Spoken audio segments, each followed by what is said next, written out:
नमस्कार कृषी मित्रांनो, कृषी रत्न या युट्यूब प्लॅटफॉर्मवर मी गणेश पवार आपल्या सर्वांचं सहर्ष स्वागत करतो।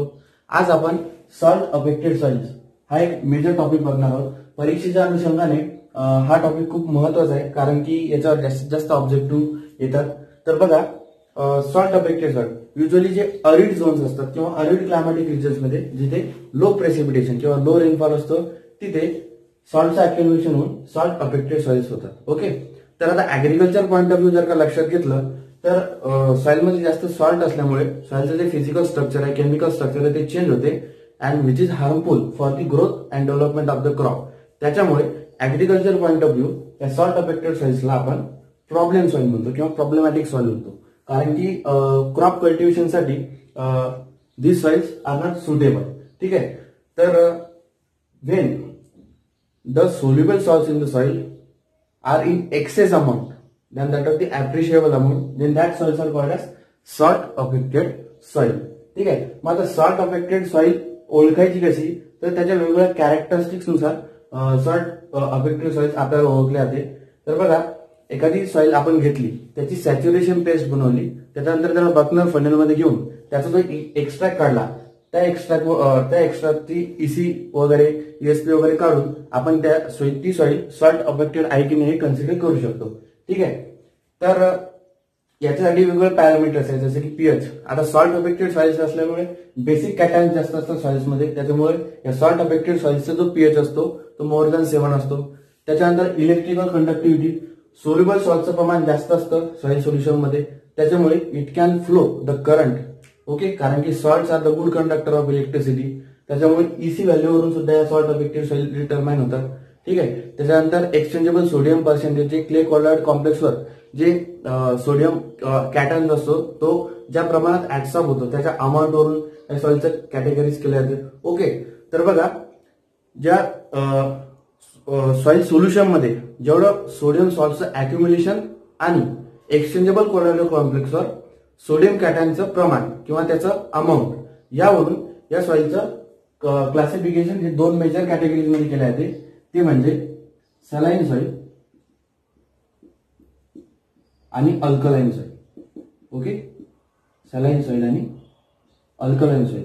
आता अल्कलाईन सॉइल मध्ये वेगवेगळ्या म्हणजे एक्सचेंजेबल कोलॉइड कॉम्प्लेक्सवरचं सोडियमचं पर्सेंटेज आणि सोल्युबल सॉल्टचं प्रमाण याच्यावरून या अल्कलाईन सॉइलचे पुन्हा 3 प्रकार पडतात, that is non saline alkali,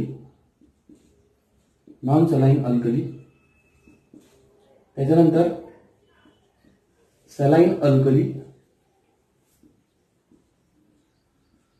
आणि डिग्रेडेड अल्कली सॉइल। ओके, तर आपण 1 बाय 1 हे वेगवेगळ्या सॉइल त्याचे प्रकार आपण बघणार।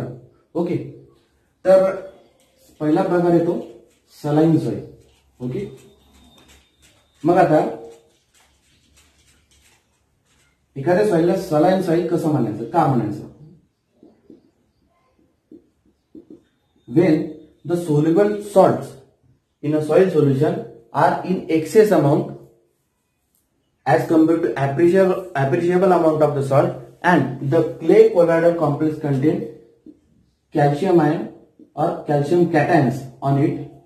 Okay, that soil are called as saline soil. Okay, म्हणजे काय, तर सॉइल सोल्युशन मध्ये वेगवेगळे जे सोडियम सॉल्ट आहे, मग ते सोडियम क्लोराईड असो, देन सोडियम सल्फेट असो, त्याच्यानंतर सोडियम बायकार्बोनेट असो, सोडियम कार्बोनेट असो किंवा सोडियम नायट्रेट असो, हे जे सोडियम सॉल्ट्स आहेत त्यांचं त्या सॉइल सोल्युशन मध्ये एक्सेस अमाऊंट मध्ये कॉन्सन्ट्रेशन असेल, आणि जो क्ले कोलॉइडल कॉम्प्लेक्स आहे, ओके, जो क्ले कोलॉइडल कॉम्प्लेक्स आहे याच्यावर सोडियम नाही येते, इथे कॅल्शियम कॅटायन जर का प्रीडोमिनेट असेल तर त्या सॉइलला आपण सलाईन सॉइल असं म्हणतो। ओके, तर बघा, या आता saline soil that is the soil which contains excess amount of the sodium salts and which contain calcium ion on its colloidal surface, those soils are called as saline soil. याच्यामध्ये मग आता soluble salts कोणते कोणते? सोडियमचे soluble salt, sodium chloride आहे, त्याच्यानंतर sodium sulphate आहे, त्याच्यानंतर sodium carbonate किंवा सोडियम बायकार्बोनेट आहे आणि सोडियम नायट्रेट आहे. तर याच्यावरून बघा आता सोडियम क्लोराईड आणि सोडियम सल्फेट हे जे क्लोराईड आणि सल्फेट सॉल्ट्स आहे सोडियमचे ते त्या सॉइलच्या सरफेस लेअरला एक व्हाईट कलर इम्पार्ट करतात. ओके, सॉल्ट्स आहे या सॉल्टमुळे त्या सॉइलला व्हाईट कलर येतो. त्याच्यामुळे या सलाईन सॉइलला आपण white alkali soil, okay, white alkali soil असं सुद्धा म्हणतो. ठीक आहे. त्याच्यानंतर काही प्रमाणात जे सोडियम नायट्रेट असतात, ओके, ते सोडियम नायट्रेट त्या सॉइलला ब्राऊन कलर इम्पार्ट करतात. Okay, so this saline soil are also known as brown alkali soil. Okay, due to the accumulation of excess sodium nitrate, these soils are also called as brown alkali. These soils are also called as white alkali due to the accumulation of sodium salts of chloride and sodium salts of sulfates. Okay, तर याच्या आपल्याला आता characteristics बघायचे आहेत saline सॉइलच्या किंवा white alkali सॉइलच्या किंवा brown alkali सॉइलच्या आपल्याला characteristics बघायचे आहेत. ओके, तर बघा पीएच, पहिले कॅरेक्टरिस्टिक्स आहे पीएच. ओके, तर सॉइल मध्ये सोडियम सॉल्टचं प्रमाण जास्त असते, म्हणजे बेसिक कॅटायन्सचं प्रमाण जास्त असल्या कारणाने सलाईन सॉइलचं pH it is ranges from 7.5 to 8.5 और we can say near about 8.5. Alkaline reaction दाखवते सॉइल. त्याच्यानंतर इलेक्ट्रिकल कंडक्टिव्हिटी. ठीक आहे, तर बघा सोल्युबल सॉल्टचं प्रमाण जास्त आहे, त्याच्यामुळे अर्थातच इलेक्ट्रिकल कंडक्टिव्हिटी जास्त असेल. त्याच्यामुळे electrical conductivity is greater than 4 decisiemens per metre. ठीक आहे.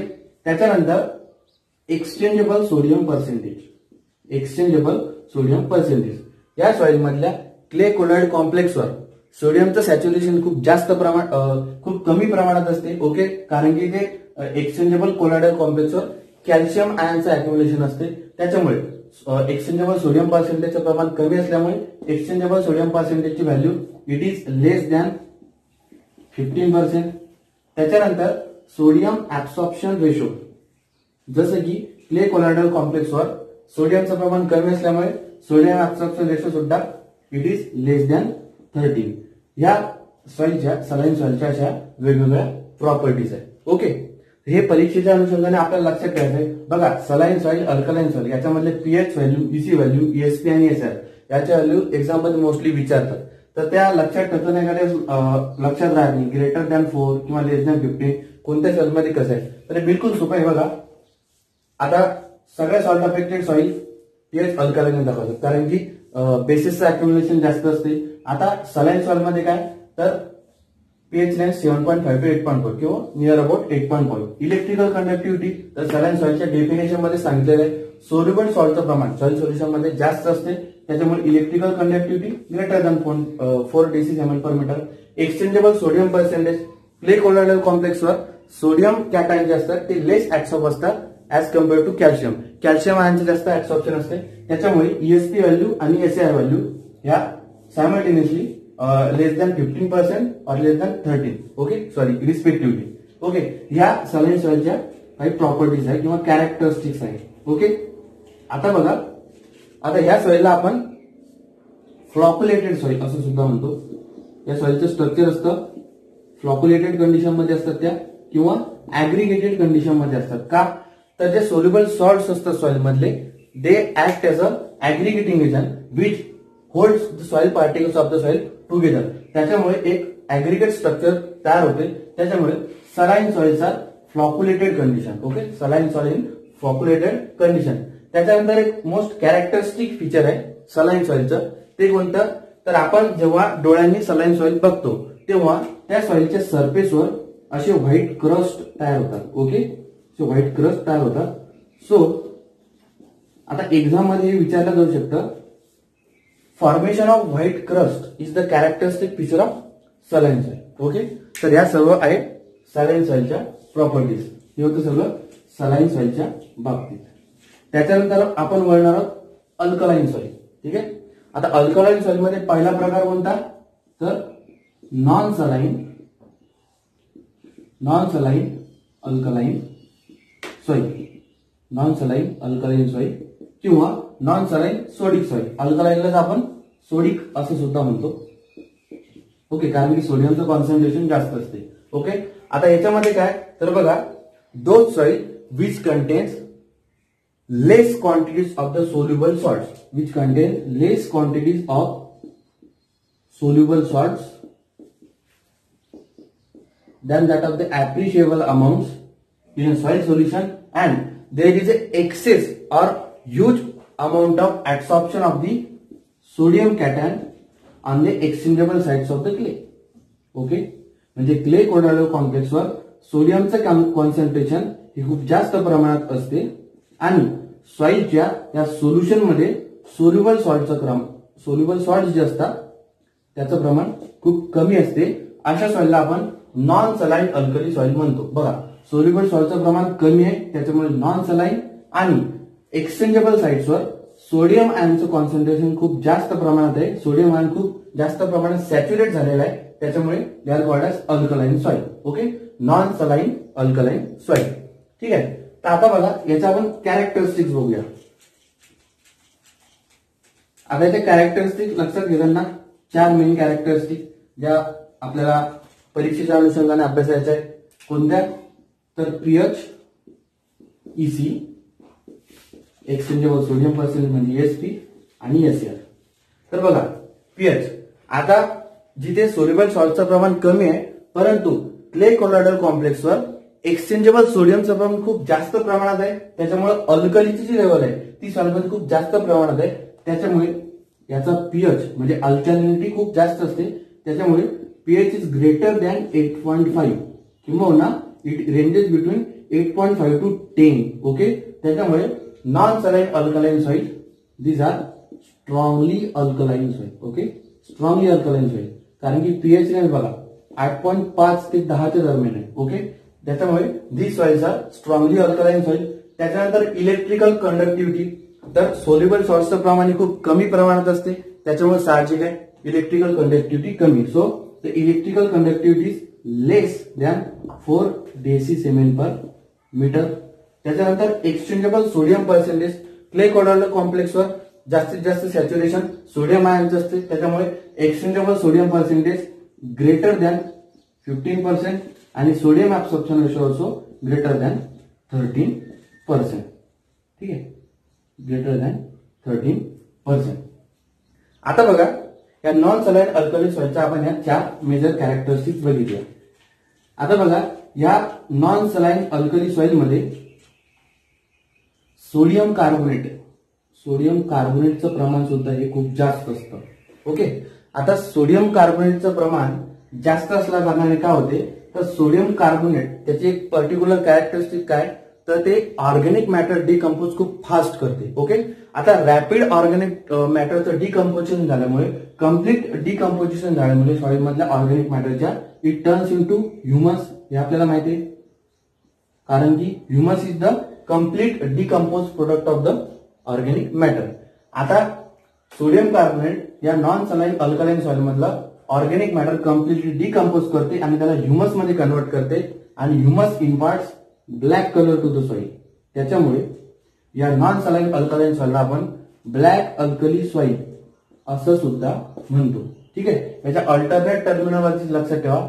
मागची जी सलाईन सॉइल बघितली होती आपण त्याला व्हाईट अल्कली किंवा ब्राऊन अल्कली असं म्हणतात, त्याच्यानंतर नॉन सलाईन अल्कलाइन सॉइल त्याला ब्लॅक अल्कली असं म्हणतात, कारण का तिथे एक्सप्लेन केलेलं आहे. ठीक आहे, आता बघा याचं जे फिजिकल स्ट्रक्चर असते या नॉन सलाईन अल्कली सॉइलचं ते कसं इफेक्ट होते बघा. तर बघा हा जो सोडियम कार्बोनेट आहे तो ऑर्गॅनिक मॅटरचं कम्प्लीट डिकम्पोजिशन करून टाकतो. ठीक आहे, ऑर्गॅनिक मॅटरचं कम्प्लीट डिकम्पोजिशन केल्यामुळे काय होते तर आपल्याला माहिती आहे organic matter act as a binding agent which holds the soil particles together. ठीक आहे, ऍग्रिगेशन, सॉइल मधल्या ऍग्रिगेशन प्रॉपर्टीज ऑर्गॅनिक मॅटर वाढवते. ठीक आहे, आता जर का ऑर्गॅनिक मॅटरच टोटल डिकम्पोज झालं, त्याची लेवल खूप डिप्लीट झाली, म्हणजेच काय तर सॉइल पार्टिकल्स जे असतात ते एकमेकांसोबत ऍग्रिगेट राहतील का तर नाही, त्याच्यामुळे these soils are deflocculated soil. These soils are deflocculated soil. Okay, due to the dispersion of clay. Due to the dispersion of clay. कारण की आपल्याला माहिती आहे याच्या कोलॉइडल कॉम्प्लेक्सवर एक्सचेंजेबल सोडियमचं प्रमाण खूप जास्त असते आणि जो सोडियम असतो it is a best dispersing agent in the soil. त्याच्यामुळे सोडियमच्या त्या डिस्पर्शन ऍक्टिव्हिटीमुळे दिस सॉइल बिकम डिफ्लॉक्युलेटेड. ओके, हे नॉन सलाईन अल्कलाईन सॉइलच्या बाबतीत. आता याच्यामध्ये काय होते तर तो सोडियमच्या कॉन्सन्ट्रेशनमुळे या सॉइल मधले जे क्ले आहे, ओके, जे क्ले कंटेंट आहे तो क्ले स्वेल होतो. ओके, हे स्वेल होतो आणि तो स्वेल झाल्यामुळे या सॉइल मधले जे पोअर स्पेसेस आहेत ते चोकअप होतात. ओके, पोअर स्पेसेस चोकअप झाल्यामुळे त्या सॉइल मध्ये वॉटर आणि एअर याची परमेबिलिटी खूप रिड्यूस होते किंवा थांबते. त्याच्यामुळे this soil shows low infiltration of water. This soil shows low infiltration and low aeration. Okay, कारण की काय तर पोअर स्पेसेस टोटल चोकअप झालेले असतात. त्याच्यामुळे non saline alkali soils are having low infiltration rate and they show poor aeration. Okay sir, हे सगळं होतं नॉन सलाईन अल्कलाईन सॉइलच्या बाबतीत किंवा नॉन सलाईन सोडिक सॉइलच्या बाबतीत. त्याच्यानंतर अल्कलाईन सॉइलचा पुढचा प्रकार आहे सलाईन अल्कली सॉइल. काय? सलाईन अल्कली सॉइल किंवा saline sodic soil. Those soil which contain appreciable amount of the soluble salts and also the appreciable amount of or even more saturation of exchangeable sodium on the clay colloidal complex. Okay, जे clay colloidal complex वर सोडियमचं प्रमाण सुद्धा जास्त आहे आणि त्या सॉइलच्या solution मध्ये soluble सॉल्टचं प्रमाण सुद्धा जास्त आहे, त्या सॉइलला आपण म्हणतो सलाईन अल्कली सॉइल किंवा सलाईन सोडिक सॉइल. आता याच्या जर का आपण प्रॉपर्टीज लक्षात घेतला, याच्या कॅरेक्टरिस्टिक फीचर्स जर का लक्षात घेतले तर बघा पीएच. आता हा जो पीएच आहे तो त्या या सॉइल मधल्या सोल्युबल सॉल्टचं प्रमाण ते कमी जास्त होत राहते ऑल्टरनेट. त्याच्यामुळे याचा पीएच सुद्धा व्हॅरी होतो. तर तो कसा? तर बघा, आता वॉटरचं जास्त पर्क्युलेशन झालं. वॉटरचं जास्त पर्क्युलेशन झाल्यामुळे काय होईल, त्या सॉइल मधले जे सोल्युबल सॉल्ट्स आहेत ते लीच डाऊन होतील. ओके, म्हणजे काय तर सॉइल सोल्युशन मधलं सोल्युबल सॉल्टचं प्रमाण कमी झालं.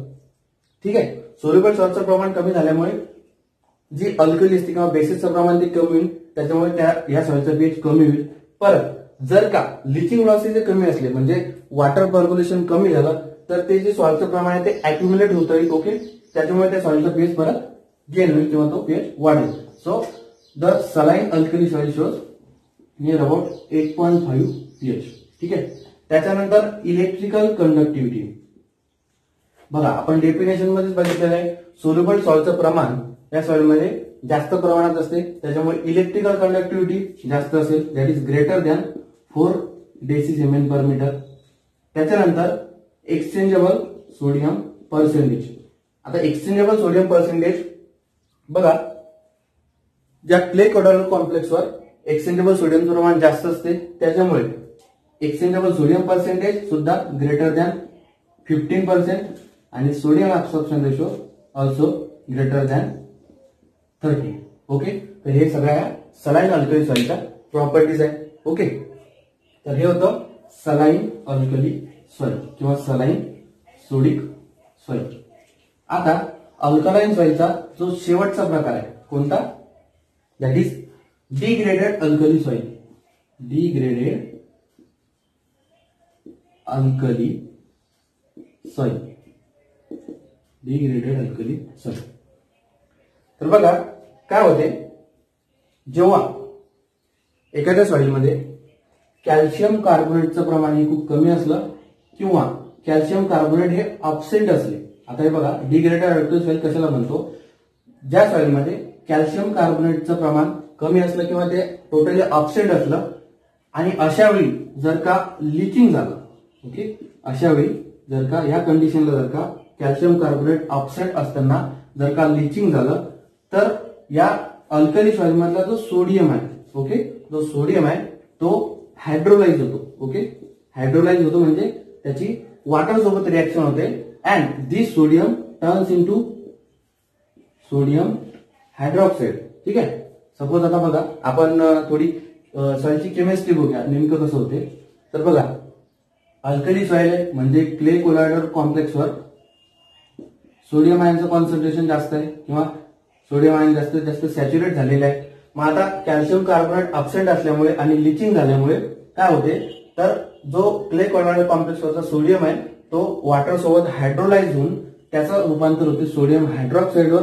ओके, आणि हा जो सोडियम हायड्रॉक्साईड आहे तो सॉइलचा एक कंपोनंट, कोणता, सॉइल एअर, त्या सॉइल एअर मधल्या CO2, ओके, CO2 सोबत रिॲक्ट होऊन तो it turns into Na2CO3, sodium carbonate मध्ये तो रूपांतरित होतो. ओके, सोडियम कार्बोनेट सोबत it get converted into sodium carbonate. आता बघा, सोडियम कार्बोनेट मध्ये रूपांतरित झाला. आता आपल्याला सोडियम कार्बोनेटची प्रॉपर्टी माहिती आहे काय, तर ऑर्गॅनिक मॅटर डिकम्पोज करतो आणि त्याला ह्युमस मध्ये कन्वर्ट करून तो सब सरफेस लेअरला डिपॉझिट करतो. मग आता हा सोडियम कार्बोनेट जो आहे तो या सॉइल मधला ऑर्गॅनिक मॅटर डिकम्पोज करेल आणि सब सरफेस लेअर म्हणजे सरफेस लेअरच्या खाली ह्युमस जे आहे, ह्युमस ते डिपॉझिट होईल. ओके, आणि सोडियम कार्बोनेटमुळे अल्कलाइन कंडिशन तयार होईल, सब सरफेस लेअरला अल्कलाइन कंडिशन तयार होईल. Okay, suppose this is soil, आता हा सरफेस लेअर, ओके, आणि हा सब सरफेस लेअर. ओके, सब सरफेस लेअरला अल्कलाइन कंडिशन तयार होते. ओके, आणि याच म्हणजे हीच रिॲक्शन चालू असताना ऍट एक्झॅक्ट टाइम काय होते बघा, तर काही प्रमाणात हा जो क्ले असतो, क्लेवरचा जो सोडियम असतो, it get replace by this hydrogen ion on it's dissociation. बरोबर, म्हणजे हायड्रॉक्साईड आयन सोडियम सोबत कन्वर्ट होऊन सोडियम हायड्रॉक्साईड मध्ये झाला. हा जो वॉटरचा H+ आयन आहे तो काय करतो, या सोडियमला रिप्लेस करतो, आणि परिणामतः हायड्रोजन क्ले तयार होतो, हायड्रोजन क्ले किंवा H+ के. ओके, कुठे, सरफेस लेअरला हायड्रोजन क्ले तयार झाला म्हणजे काय, आणि आपल्याला माहिती आहे जेवढं H+ आयनचं कॉन्सन्ट्रेशन सॉइल मध्ये जास्त, that soil is called as acidic soil. ठीक आहे, तर मग बघा, सरफेस लेअरला ऍसिडिक कंडिशन आणि सब सरफेस लेअरला या Na2CO3 मुळे अल्कलाइन कंडिशन. म्हणजे बघा, या सॉइलचं टोटल स्ट्रक्चर हे डिस्टर्ब झालं. ओके, सॉइलचं स्ट्रक्चर टोटल डिस्टर्ब झालं. So this lead to the formation of unstable structure of soil, hence that soil are called as degraded alkali soil. Okay, आणि ते जे स्ट्रक्चर असतं म्हणजे सरफेस लेअरला ऍसिडिक कंडिशन आणि सब सरफेस लेअरला alkaline condition, त्या स्ट्रक्चरला आपण म्हणतो सोलोड किंवा soloth. Okay, so the formation of this structure is called as solod और सोलोथ और degraded alkali soil. And this process, ही जी काही सर्व काही प्रोसेस आहे, that process is called as सोलोडायझेशन.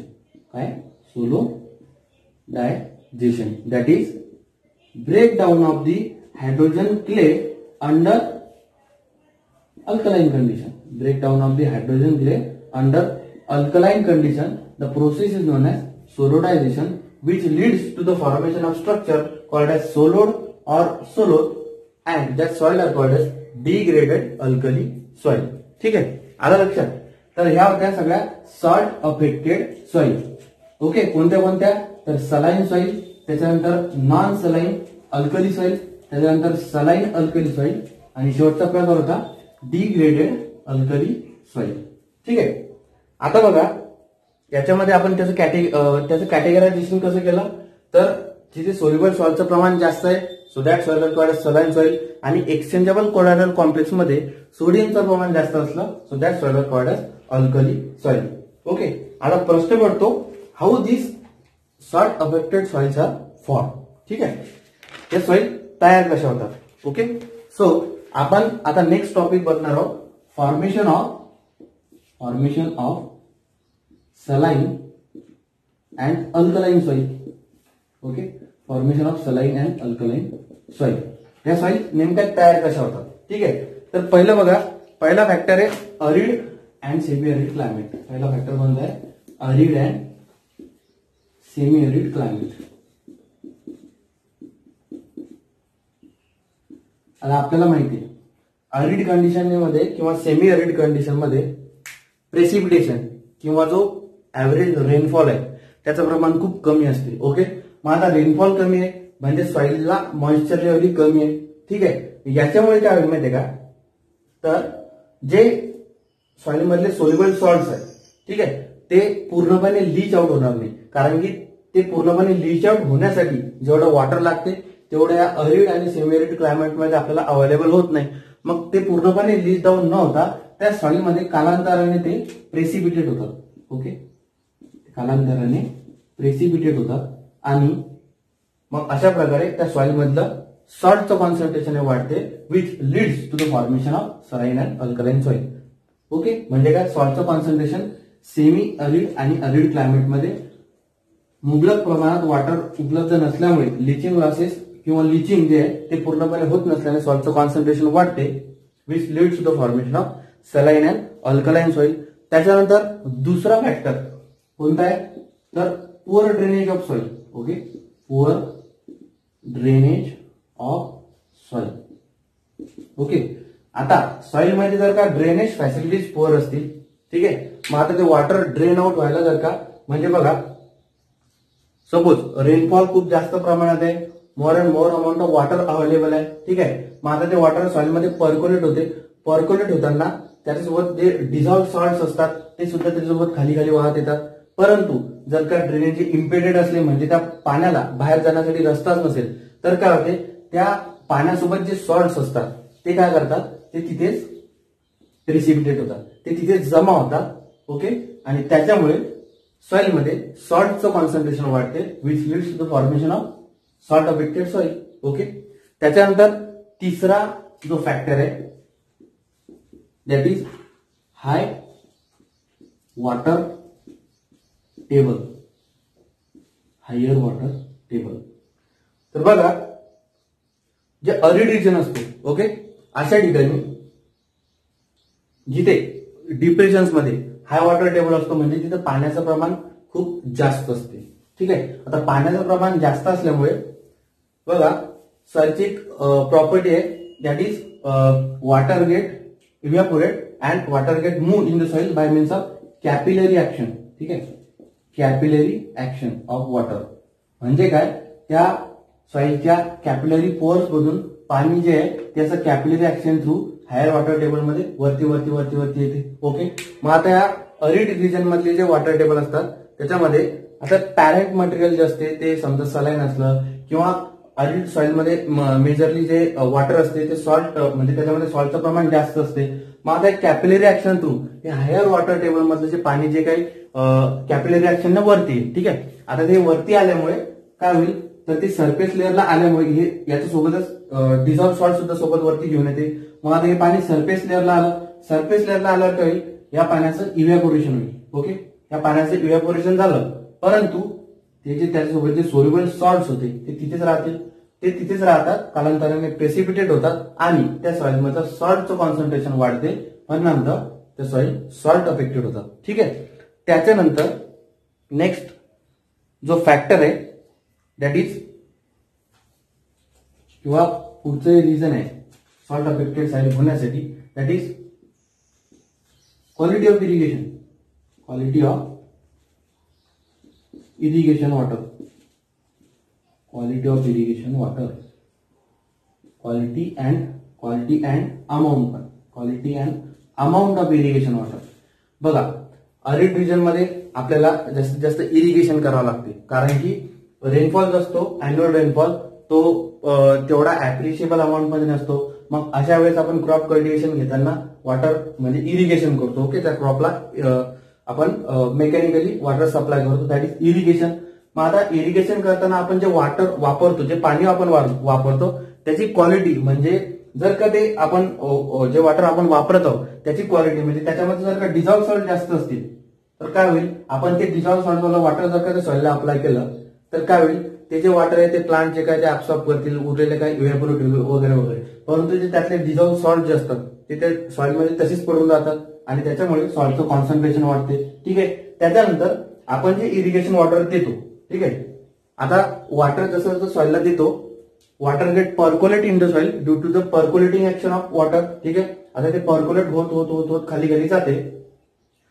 ठीक आहे, आता पर्क्युलेट होत खाली खाली जाताना जो त्या सॉइलचा जो वॉटर टेबल आहे, म्हणजे खाली त्या मातीमध्ये पण काही प्रमाणात पाणी असते, त्या वॉटर टेबलला जर काही इरिगेटेड वॉटर टच मध्ये आलं किंवा कॉन्टॅक्ट मध्ये आलं तर काय होईल, आता जो हाय वॉटर टेबल असतो, ठीक आहे, त्या सॉइल मधला जो वॉटर टेबल असतो त्यामध्ये हे सॉल्ट अफेक्टेड किंवा डिझॉल्व सॉल्ट युक्त असलेलं जे इरिगेशन वॉटर आहे ते त्या सॉइल मध्ये त्या वॉटर टेबल मध्ये इन्कॉर्पोरेट होईल आणि त्या वॉटर टेबल मधलं सुद्धा सॉल्टचं कॉन्सन्ट्रेशन वाढेल. ठीक आहे, आणि हळूहळू जसं जसं वॉटर इव्हॅपोरेट होत जाईल तसं ते सॉल्ट वरती येतील आणि ती सॉइल पूर्ण सॉल्ट अफेक्टेड करून टाकेल. ठीक आहे, त्याच्यानंतर नेक्स्ट फॅक्टर आहे salt blown by wind. Okay, salt blown by wind. Okay, तर ज्या मराईन सॉइल्स असतात किंवा कोस्टल सॉइल्स म्हणजे समुद्र किनाऱ्यालगतच्या ज्या जमिनी असतात तिथे काय होते बघा, समुद्रातलं जे सॉल्ट्स असतात, ठीक आहे, ते salts due to the rapid actions of the wind ते उडत उडत या लँड मध्ये येऊन पडतात. ओके, म्हणजे काय, तर जे म्हणजे हवेद्वारे ते सॉल्ट्स इकडे त्या लँड मध्ये वाहून आणले जातात आणि अशा प्रकारे सॉल्टचं कॉन्सन्ट्रेशन वाढते. ठीक आहे, त्याच्यानंतर actions of oceans or seas, actions of water in seas. Okay, समुद्रालगतच्या जमिनी आहे किंवा मराईन लँड किंवा कोस्टल लँड जे आहे तर तिथे बघा, जर का वॉटरची लेवल जर का समुद्रामध्ये वाढली तर ते वॉटर जे आहे ते त्या लँडवर येते. ठीक आहे, लँडवर आलं, आपल्याला माहिती समुद्राचं पाणी खूप खारट असते, त्याच्यामध्ये डिझॉल्व सॉल्ट्स हे खूप जास्त प्रमाणात असतात. आता ते वॉटर जेव्हा तसं त्या लँडवर येईल आणि जेव्हा त्याची वॉटर लेवल कमी होईल ते परत वापस त्याला जाईल, परंतु ते जे वॉटर आलं ते ती सॉइल ऍब्सॉर्ब करून घेईल. ऍब्सॉर्ब करून घेतल्यानंतर त्यातले जे डिझॉल्व सॉल्ट्स आहेत ते सुद्धा आपोआप ऍब्सॉर्ब होतात आणि त्याच्यामुळे त्या सॉइलमध्ये सॉल्टचं कॉन्सन्ट्रेशन वाढते. ठीक आहे, सॉल्टचं कॉन्सन्ट्रेशन वाढते. त्याच्यानंतर एक जेनेटिक फॅक्टर, ठीक आहे, जेनेटिक फॅक्टर कोणता, तर पॅरेंट मटेरियल. आता ती सॉइल जर का अशा पॅरेंट मटेरियल पासून बनलेली असेल की जे पॅरेंट मटेरियल मुळातच त्याच्यामध्ये सॉल्टचं प्रमाण जास्त असेल, ठीक आहे, अशा सॉइलला, ओके, अशा सॉइलमध्ये सॉल्टचं कॉन्सन्ट्रेशन आपोआप वाढलेलं राहील which leads to the formation of salt affected soil. ठीक आहे, म्हणजे त्या सॉइलचं सलाईन नेचर, ठीक आहे, ज्याच्यामध्ये जास्त सॉल्ट असतील. त्याच्यानंतर excessive use of the basic fertiliser, basic फर्टिलायझरचा जास्त वापर. बेसिक फर्टिलायझर कोणते, तर बघा सोडियम नायट्रेट आहे, सोडियम नायट्रेट NaNO3, त्याच्यानंतर बेसिक स्लॅग आहे. हे जे काही बेसिक फर्टिलायझर आहे यांचं जर का आपण सॉइल मध्ये जास्त प्रमाणात जर का ऍप्लिकेशन केलं तर बघा, आता हा जो सोडियम नायट्रेट आहे याच्यामध्ये अल्कली आहे कोणता, सोडियम. ओके, म्हणजे सॉल्ट्स आहे. त्यानंतर बेसिक स्लॅग मध्ये सुद्धा सॉल्ट्स आहे. तर हा जो सोडियम आहे त्याच्यामध्ये काय होईल तर which leads to the formation of brown alkali soil. Okay, brown alkali soil किंवा सलाईन सॉइल, कारण की हा जो सोडियम नायट्रेट असतो तो त्या सॉइलला ब्राऊन कलर इम्पार्ट करतो. ठीक आहे, अशा प्रकारे हे बेसिक फर्टिलायझर सॉइल मध्ये अप्लाय केल्यामुळे त्याचे जे बेसिस आहे ते बेसिसचं प्रमाण त्या सॉइल मध्ये वाढेल. ओके, ते अॅक्युम्युलेट होतील आणि त्याच्यामुळे ती सॉइल ही पूर्णपणे सॉल्ट अफेक्टेड होऊन जाईल. त्याच्यानंतर जो लास्ट फॅक्टर आहे किंवा जे शेवट last reason which leads to the formation of salt affected soil that is humid and sub humid region.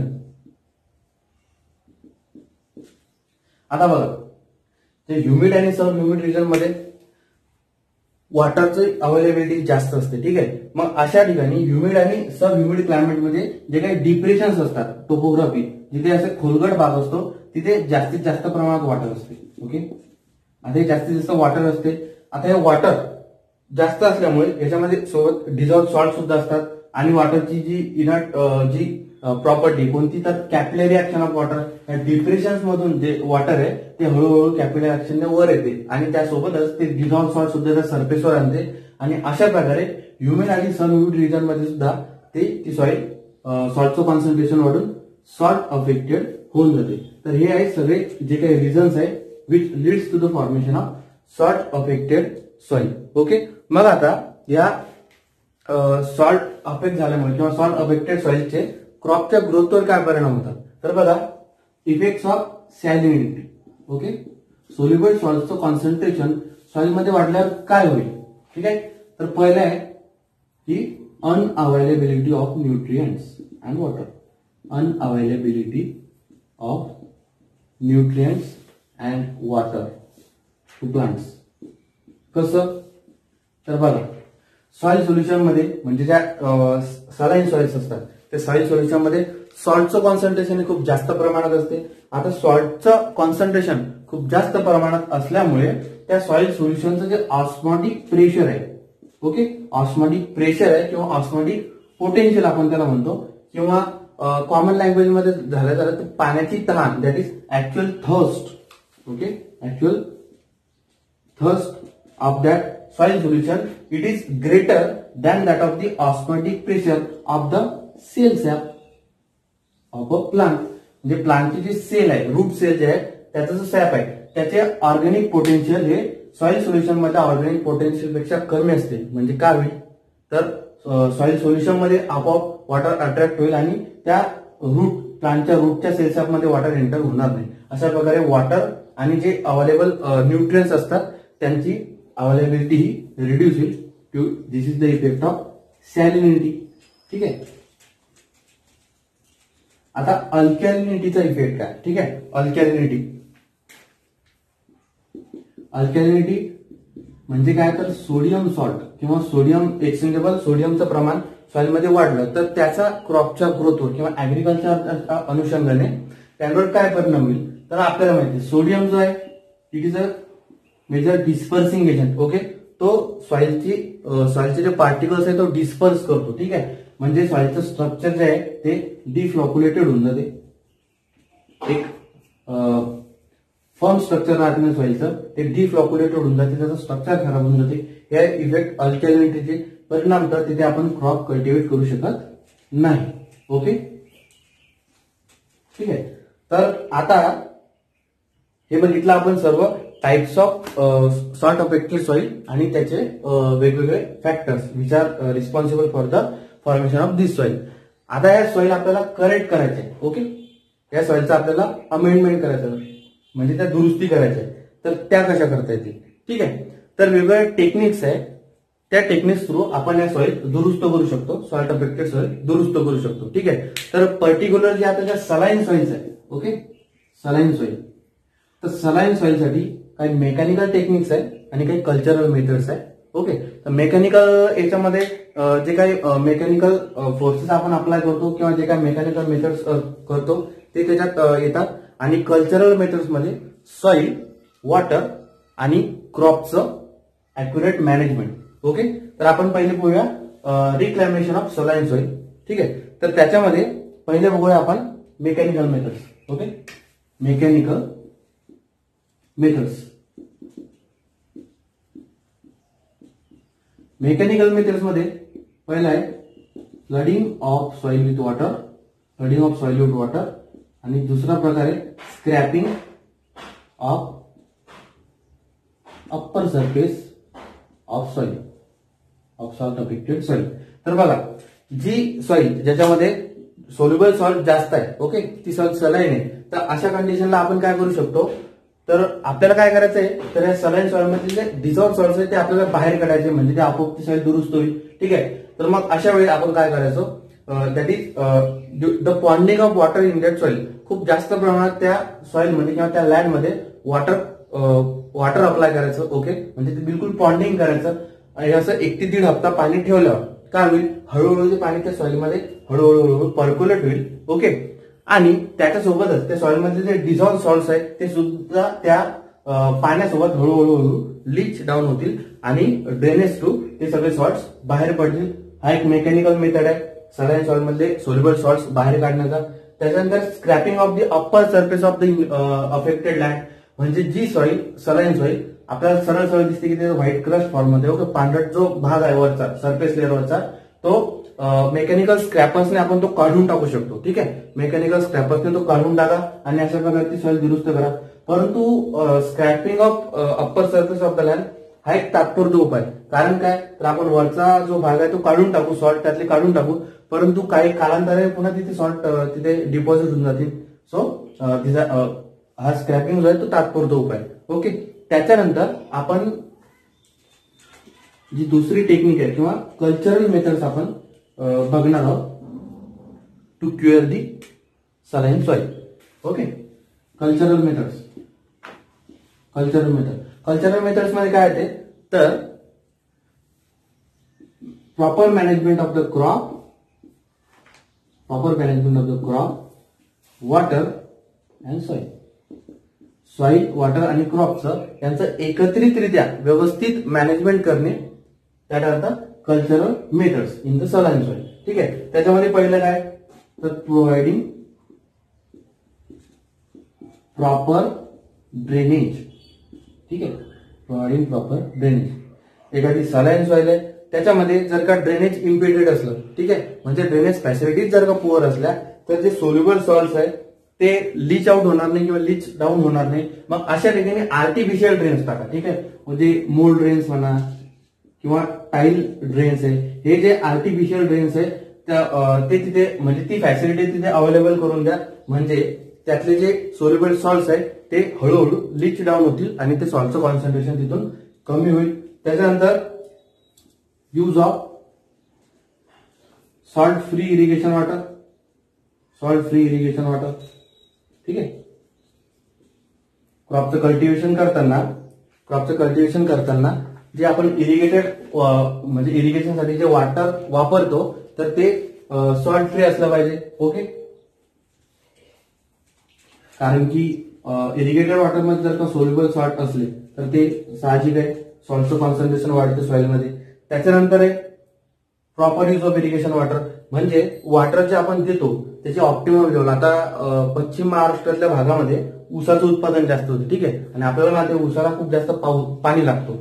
तर तिथे म्हणजे बिलकुल अशा त्याला जेव्हा इरिगेशन देतात त्या ऊसाला तर काय तर ते एक डुबुक पद्धती म्हणतात. म्हणजे पाणी इतक्या प्रमाणात मुबलक प्रमाणात गेलं जातं की तो शेतकरी दगड फेकतो आणि डुबुक असा आवाज आला म्हणजे टोटल त्याला इरिगेशन झालं असं तो समजतो. परंतु एवढ्या हायर अमाऊंट मध्ये जर का वॉटर अप्लाय केलं त्या सॉइलला तर काय होईल, त्या सॉइलचा वॉटर टेबल हा खूप इन्क्रीज होऊन जाईल. ठीक आहे. वॉटर टेबल इन्क्रीज झाला त्याच्यामुळे जे जमिनीतले खालच्या थरातले जे सॉल्ट्स आहेत ते हळूहळू कॅपिलरी ऍक्शनच्या वॉटरच्या कॅपिलरी ऍक्शनमुळे त्या वॉटर सोबत हळूहळू त्या सॉइलच्या सरफेसवर येतील आणि त्याच्यामुळे त्यातलं सॉल्टचं कॉन्सन्ट्रेशन वाढेल.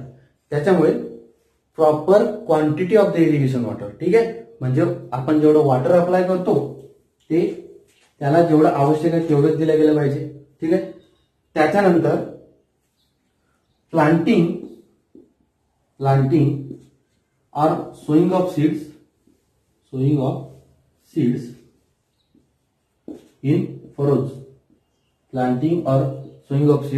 इन फरोज.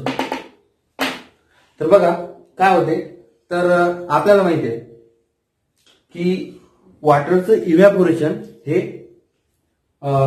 डिप्रेशन पेक्षा ज्या अप्पर लेवलला आहे तिथे जास्त प्रमाणात होते. ओके. तर मग बघा आता जे सॉइलमध्ये जे डिझॉल्व सॉल्ट्स आहेत ते आता वॉटरचं जसं इव्हॅपोरेशन होत असेल तसे ते सॉल्ट सुद्धा त्या सरफेस लेअरवर येतात. ठीक आहे. मग आता इथे आपण म्हणजे आता एक कल्चरल मेथड काय तर प्लांटिंग और sowing of the seeds in furrows. म्हणजे जे खाच आहे म्हणजे बघा आता सॉइलचं स्ट्रक्चर आहे. ओके. आता ह्या ज्या फरोज आहेत तर इथे सीड सोन करा. काय करा तर बघा due to the capillary action of water get reach to the surface layer आणि इथे सरफेस लेअरवर वॉटर इव्हॅपोरेट होऊन जाते. ओके. आता वॉटर इव्हॅपोरेट होऊन जाते. आता बघा इथे लो लेवलला जर जास्त वॉटर इव्हॅपोरेट होईल की हायर लेवलला जास्त इव्हॅपोरेशन लागेल तर साहजिक आहे हायर लेवलला. कारण का तर हायर लेवल जो आहे तो it is more expose to the sunlight. मग इथे जास्त सूर्यकिरण पडतात त्याच्यामुळे इथे जास्त इव्हॅपोरेशन होईल as compare to this furrow किंवा इथे डिप्रेशन मध्ये. मग काय होईल आता वॉटर इव्हॅपोरेट होत असताना वॉटर कसं इव्हॅपोरेट होऊन जाईल पण यातले सोल्युबल सॉल्ट इथे जास्त अक्युम्युलेट होतील. ठीक आहे. म्हणजे काय तर या डिप्रेशन किंवा फरोजच्या तुलनेमध्ये या अप्पर सरफेस लेअरला जास्तीत जास्त सॉल्ट अक्युम्युलेट होतात. त्याच्यामुळे आता हे जे सॉल्ट्स आहे याचे खूप ऍडव्हर्स इफेक्ट आहेत सॉइलच्या सीडच्या जर्मिनेशनसाठी. सीडचं जर्मिनेशन प्रॉपर होत नाही. त्याच्यामुळे अशा सॉल्ट अफेक्टेड सॉइलमध्ये सराईवरंभ पद्धत राबवून फरोज मध्ये सीड्सचं सोन करा, कारण की ते सॉइलचं प्रमाण खूप कमी असते as compare to this. So planting और sowing of the seeds in furrows ही एक कल्चरल मेथड आहे. त्याच्यानंतर use of acidic fertiliser, use of acidic fertilisers. ठीक आहे. ऍसिडिक फर्टिलायझर जसे की अमोनियम सल्फेट, अमोनियम सल्फेट. आता ऍसिडिक फर्टिलायझर जर का आपण सॉल्ट अफेक्टेड सॉइल मध्ये अप्लाय केले, म्हणजे सलाईन सॉइल मध्ये, आता सलाईन सॉइल मध्ये बेसिक कॅटायन्सचं प्रमाण जास्त असते. ठीक आहे. बेसिक कॅटायन्स कोणते कोणते? Calcium, magnesium, potassium. ठीक आहे. त्याच्यानंतर सोडियम, याचे सोडियमचे जे सॉल्ट्स असतात, क्लोराईड वगैरे, क्लोराईड, सल्फेट्स वगैरे. ठीक आहे. तर हे जे बेसिक कॅटायन्स असतात ते सलाईन सॉइल मध्ये खूप जास्त असतात किंवा प्रिडॉमिनेट असतात. आता जर का आपण ऍसिडिक फर्टिलायझर जर का अप्लाय केले त्या सॉइलला, म्हणजे अमोनियम सल्फेट सारखे, तर काय होईल? हे जे ऍसिडिक फर्टिलायझर अप्लाय केले म्हणजे त्या सॉइल मधली जी अल्कलाईन कंडिशन आहे ती, ही जी ऍसिडिक फर्टिलायझरची जी ऍसिडिटी आहे ती न्यूट्रलाइज करेल. ठीक आहे. ऍसिडिक फर्टिलायझर मधली जी ऍसिडिक पार्ट्स आहे ते त्या सॉइलची अल्कलाईन कंडिशन न्यूट्रलाइज करेल आणि त्याला नॉर्मल कंडिशन मध्ये आणेल. त्याच्यामुळे use of acidic fertilisers is mandatory in case of saline soil. ठीक आहे. त्याच्यानंतर use of organic manures, use of organic manures. आणि लास्ट आहे ploughing and levelling of land, ploughing and levelling of land. तर बघा, यूज ऑफ ऑर्गेनिक मॅन्युअर्स. आता आपल्याला माहिती आहे ऑर्गेनिक मॅन्युअर्स जे आहे ते काय करतात, तर सॉइलची फिजिकल कंडिशन आहे ती चांगल्या स्वरूपामध्ये ठेवतात. आता ऑर्गेनिक मॅटर किंवा ऑर्गेनिक मॅन्युअर जर का अप्लाय केले तर काय होईल, तर त्या सॉइलची इन्फिल्ट्रेशन वाढेल, त्यानंतर त्या सॉइलची परमिएबिलिटी वाढेल, त्या सॉइलची ड्रेनेज प्रॉपर्टी वाढेल. कारण काय, तर ऑर्गेनिक मॅटर काय करतो, तर पोअर स्पेसेस जास्त, म्हणजे पोअर स्पेसेस जास्त हे होतात. त्याच्यानंतर सॉइलचं एरिएशन वाढेल. ठीक आहे. मग आता ह्या सगळ्या फिजिकल प्रॉपर्टीज जर का इन्क्रीज झाल्या किंवा एनहान्स झाल्या, वॉटरची जर का परमिएबिलिटी वाढली किंवा ड्रेनेज फॅसिलिटीज जर का चांगल्या वाढल्या, तर काय होईल, जे अक्युम्युलेटेड सॉल्ट आहे त्या सॉइल मधले ते due to the percolating action of water ते हळूहळू लीच डाऊन होतील आणि ड्रेन होतील आणि सॉल्टचं कॉन्सन्ट्रेशन त्या सॉइल मधलं हे कमी होईल. त्याच्यामुळे ऑर्गेनिक मॅन्युअर्सचा वापर करा. त्याच्यानंतर ploughing and levelling of land, saline soil मध्ये फ्लोइंग करा. नांगरटी करणे, नांगरट आणि लेवलिंग, त्या सॉइलचं लेवलिंग करणे. याने काय होते, तर जो अप्पर सॉल्ट अफेक्टेड जो लेअर आहे फ्लोइंग केल्याने तो रिव्हर्स होऊन खाली जातो आणि खालची जी लेस सॉल्ट अफेक्टेड सॉइल आहे ती वरती येते आणि मग तिथे आपण क्रॉप कल्टिवेट करू शकतो. सो अशा प्रकारे हे वेगवेगळे टेक्निक्स आहे to reclaim the saline soil. ठीक आहे. त्याच्यानंतर शेवटचा जो प्रकार आहे किंवा शेवटची जी टेक्निक आहे that is growing of salt tolerant crop. ठीक आहे. Growing of salt tolerant crop खूप अतिशय महत्वाची टेक्निक आहे. परीक्षेच्या अनुषंगाने परीक्षेत सुद्धा सॉल्ट टॉलरंट क्रॉप विचारला जातात. तर बघा, या वेगवेगळ्या क्रॉपची सॉल्ट टॉलरेट करण्याची कॅपॅसिटी, त्याच्यावरून हे जे क्रॉप आहे ते वेगवेगळ्या 3 प्रकारामध्ये मोडतात. High salt tolerant crop, moderate salt tolerant crop आणि लो सॉल्ट टॉलरंट क्रॉप. तर बघा, हाय सॉल्ट टॉलरंट क्रॉप कोणते, तर बार्ली, त्याच्यानंतर sugar beet, cotton.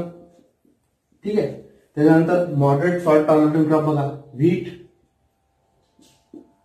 Rice, sorghum, मेज. ठीक आहे. हे आहेत मॉडरेट सॉल्ट टॉलरंट क्रॉप. त्याच्यानंतर लो सॉल्ट टॉलरंट क्रॉप, वेगवेगळ्या बीन्स. ठीक आहे. त्याच्यानंतर रॅडिश, व्हाईट क्लोवर. तर हे जे सॉल्ट टॉलरंट क्रॉप आहे ते सॉल्ट अफेक्टेड सॉइल किंवा मोर करेक्टली सलाईन सॉइल मध्ये घ्या, जेणेकरून आपण क्रॉपचं कल्टिवेशन करू शकतो. तर ह्या अशा वेगवेगळ्या टेक्निक्स होत्या for the reclamation of saline soil. ठीक आहे. आता बोलूया आपण अल्कलाइन सॉइलच्या रिक्लायमेशनकडे. ठीक आहे, अल्कलाइन सॉइलच्या रिक्लायमेशनकडे, that is reclamation of alkaline soil. ठीक आहे. आता बघा, सलाइन सॉइल मध्ये काय होतं, तर सॉइल सोल्युशन मध्ये सोल्युबल सॉल्ट्स होते, ते एनी हाऊ आपल्याला कसे तरी ते सॉल्ट बाहेर काढायचे ते जमिनीतून, म्हणजे सॉल्टचं कॉन्सन्ट्रेशन कमी करायचं होतं. मग आपण वेगवेगळ्या मेकॅनिकल मेथड्सने आणि कल्चरल मेथड्सने ते सॉल्टचं कॉन्सन्ट्रेशन कमी केलं. परंतु अल्कलाइन सॉइल मध्ये काय होतं बघा, अल्कलाइन सॉइल मध्ये सोडियमचं कॉन्सन्ट्रेशन हे क्ले कोलॉइडल कॉम्प्लेक्सवर सोडियमचं कॉन्सन्ट्रेशन खूप जास्त प्रमाणात असते. आणि बघा, आता कोलॉइडल कॉम्प्लेक्स जो असतो, it is the base of the site where the chemical reactions occur. आता ते ऍब्सॉर्प्शन वगैरे, ऍब्सॉर्प्शन किंवा ऍब्सॉर्प्शन हे वेगवेगळ्या आणि वेगवेगळ्या केमिकल रिएक्शन इथे घडत असतात. मग ह्या क्ले कोलॉइडल कॉम्प्लेक्स मधला जो सोडियम काढायचा आहे, तर तो मेकॅनिकल मेथडनी व कल्चरल मेथडनी सहजासहजी निघत नाही. ठीक आहे. त्याच्यामध्ये आपल्याला त्याच्यावर केमिकल अमेंडमेंट अप्लाय करूनच त्यातील सोडियम काढता येऊ शकतो. ठीक आहे. तर त्याच्यामुळे अल्कलाइन सॉइलला रिक्लेम करण्यासाठी आपण वेगवेगळे केमिकल अमेंडमेंट्स वापरतो. ठीक आहे. त्यातला पहिला केमिकल अमेंडमेंट कोणता आहे, तर जिप्सम. आता बघा, अल्कलाइन सॉइलचं आपल्याला रिक्लेमेशन करायचं म्हणजे काय करायचंय, तर त्या क्ले कोलॉइडल कॉम्प्लेक्स मधला सोडियम जो आहे तो आपल्याला बाहेर काढायचा आहे. ठीक आहे, म्हणजे अल्कली जो आहे तो आपल्याला बाहेर काढायचा आहे. तर बघा, जिप्समची रिएक्शन कशी होईल, सपोज हा क्ले कोलॉइडल कॉम्प्लेक्स आहे, याच्यावर सोडियमचं कॉन्सन्ट्रेशन आहे, खूप जास्त प्रमाणात सोडियम सॅच्युरेट झालेला आहे. इथे जर का आपण जिप्सम अप्लाय केला, म्हणजे हायड्रेटेड कंडिशन मध्ये जिप्सम अप्लाय केला, तर काय होईल, त्याची रिव्हर्सिबल रिएक्शन आहे. हा जो सोडियम आहे, it is replace, sodium is replace by calcium cation सोबत तो रिप्लेस होतो. आणि जो सोडियम आहे, it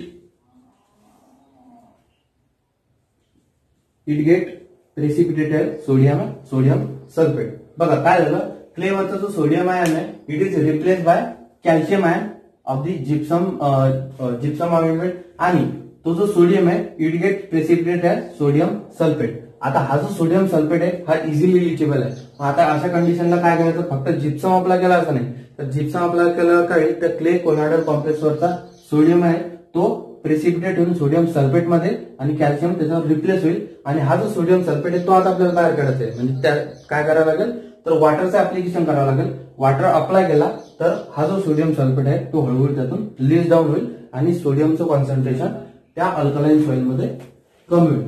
so this is the overall chemistry in the application of gypsum in case of alkaline soil. ठीक आहे. त्याच्यानंतर आपण अल्कलाइन सॉइलला दुसरे केमिकल अमेंडमेंट कोणते, तर सल्फर आहे, H2SO4 आहे, त्याच्यानंतर जे आयरन आणि अल्युमिनियम सल्फेट्स आहे. ठीक आहे.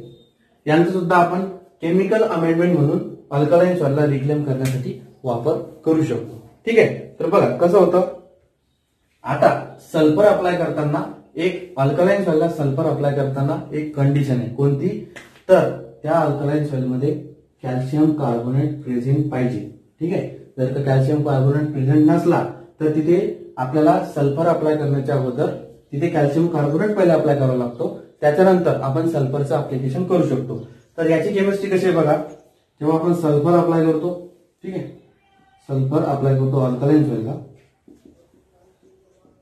आता सल्फर अप्लाय केला, या सल्फरचं बायोलॉजिकल ऑक्सिडेशन होतं bye means of sulphur oxidising bacteria, कोणता, थायोबॅसिलस. ठीक आहे. आणि तो जो थायोबॅसिलस आहे, या सल्फरला ऑक्सिडाइज करून H2SO4 म्हणजे सल्फ्युरिक ऍसिड मध्ये रूपांतरित करतो.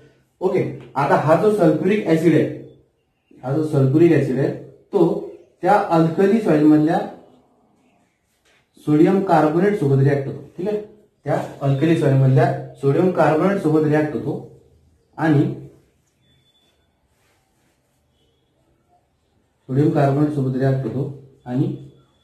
Na2SO4 म्हणजे सोडियम सल्फेट याच्यामध्ये रूपांतरित होतो. म्हणजे काय, तर आपण सल्फर अप्लाय केला, सल्फरचं बायोलॉजिकल ऑक्सिडेशन झालं बाय मीन्स ऑफ थायोबॅसिलस, त्याचं H2SO4 मध्ये रूपांतर झालं. तो जो H2SO4 आहे तो अल्कली सॉइल मधल्या सोडियम कार्बोनेट सोबत रिॲक्ट झाला आणि it leads to the formation of sodium sulphate which is precipitated in the soil. मग आता परत त्याला वॉटर अप्लाय करा आणि तो सोडियम सल्फेट लीच आउट करून टाका. ठीक आहे, अशा प्रकारे आपण सल्फर अप्लाय करू शकतो. त्याच्यानंतर शेवटचा आहे ऍडिशन ऑफ मोलॅसिस. ठीक आहे, मोलॅसिस शुगर इंडस्ट्री मधले जे बाय प्रोडक्ट आहे मोलॅसिस. ठीक आहे, तर हे आपण अल्कलाइन सॉइलला अप्लाय करू शकतो. तर कसं, आता हे अप्लाय केल्याने काय होईल तर बघा, मोलॅसिस ऑर्गेनिक मॅटर आहे बरोबर. ऑर्गेनिक मॅटरचा एक कंटेंट आहे मोलॅसिस, कारण की शुगरचे जे बाय प्रोडक्ट असतात that is known as molasses. आता हा जो मोलॅसिस आहे तो सॉइल मधल्या मायक्रोब्ससाठी एक फूड म्हणून काम करतो. फूड म्हणजे काय, जो सल्फर ऑक्सिडायझिंग बॅक्टेरिया आहे कोणता, थायोबॅसिलस, याच्यासाठी जर का आपण मोलॅसिस अप्लाय केला तर या थायोबॅसिलससाठी मुबलक प्रमाणात न्यूट्रिशन किंवा फूड अवेलेबल होते आणि या थायोबॅसिलसची ऍक्टिव्हिटी इन्क्रीज होते. आता या थायोबॅसिलसची ऍक्टिव्हिटी इन्क्रीज झाल्यावर तो काय करेल, जास्तीत जास्त प्रमाणात सल्फर जो आहे तो सल्फ्युरिक ऍसिड मध्ये रूपांतरित करेल आणि परिणाम जो सल्फ्युरिक ऍसिड आहे तो त्या अल्कली सॉइल मध्ये सोडियम कार्बोनेट सोबत रिॲक्ट होऊन लिचेबल सोडियम सल्फेट तयार करून तो सोडियमचं कॉन्सन्ट्रेशन कमी करेल. त्याच्यामुळे मोलॅसिस सुद्धा आपल्याला अप्लाय करता येईल in case of alkaline soil. तर हे होतं reclamation of alkaline soil by means of various chemical amendment. कोणते जिप्सम आहे, सल्फर आहे, H2SO4 आहे, त्याच्यानंतर आयरन आणि अल्युमिनियमचे जे सल्फेट्स आहेत ते सुद्धा आपण अप्लाय करू शकतो. त्याच्यानंतर बघा एक लास्ट प्रकार आहे प्रॉब्लेमॅटिक सॉइलचा किंवा म्हणून घ्या सॉल्ट अफेक्टेड सॉइलचा, दॅट इज कॅल्केरियस सॉइल. ठीक आहे, आता ही कॅल्केरियस सॉइल तयार कशी होते तर मोस्टली जे अरिड रिजन्स असतात, ठीक आहे, जिथे अॅन्युअल रेनफॉल किंवा प्रेसिपिटेशन जे आहे ते खूप कमी असते, अशा वेळी त्या सॉइल मधले जे बेसिक कॅटॅन्स आहे, पर्टिक्युलरली कोणता, कॅल्शियम. ठीक आहे, ते कॅल्शियम आणि मॅग्नेशियम जे आहे यांचं प्रमाण वाढते आणि ते त्या सॉइलमध्ये कॅल्शियम कार्बोनेट किंवा मॅग्नेशियम कार्बोनेट किंवा कॅल्शियम सल्फेट या स्वरूपात ते त्या सॉइलमध्ये प्रेसिपिटेट होतात आणि फिक्स होतात. आणि त्याच्यामुळे म्हणजे हे जे बेसिक कॅटॅन्स आहे कॅल्शियम आणि मॅग्नेशियम यांचं त्या सॉइलमध्ये कॉन्सन्ट्रेशन वाढते which leads to the formation of calcareous soil.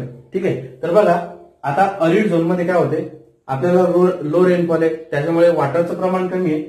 मग ह्या जे बेसिक कॅटॅन्स आहे कॅल्शियम आणि मॅग्नेशियम ते त्या सॉइल सोल्युशन मध्ये डिझॉल्व्ह झालेले, ते पूर्णपणे लीच आउट होतील का तर नाही, तर ते लीच आउट होत नाही. मग जसं वॉटर अप्लाय होतं किंवा जेव्हा पाऊस पडतो, ठीक आहे, जेव्हा जमिनीवर पाऊस पडतो तर ते जे वॉटर आहे ते सॉइलमध्ये पर्क्युलेट होते, परंतु हे जे बेसिक कॅटॅन्स जे असतात ना ते पूर्णतः ते सॉइलमधून लीच आउट करत नाही.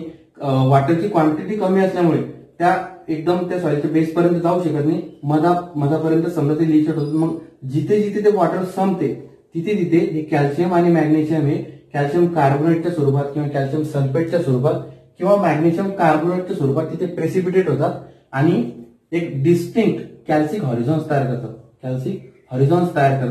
त्याला आपण म्हणतो calcic horizons. Okay, at different layers which leads to the formation of calcareous soil. ठीक आहे, आता याच्यामध्ये जे बेसिक कॅटॅन्स कोणते, पोटॅशियम आहे, सोडियम आहे, हे जे असतात ते इझिली लीच आउट होतात, परंतु कॅल्शियम आणि मॅग्नेशियम जे आहे ते प्रेसिपिटेट होतात in form of carbonates and sulphate. आणि अशा प्रकारे कॅल्केरियस सॉइल डेव्हलप होते. हा सुद्धा एक प्रकार आहे सॉल्ट अफेक्टेड सॉइलचा. ठीक आहे, तर अशा प्रकारे आपण वेगवेगळ्या सॉल्ट अफेक्टेड सॉइल्स बघितलेल्या आहे आणि त्याचं रिक्लेमेशन. Okay, thank you.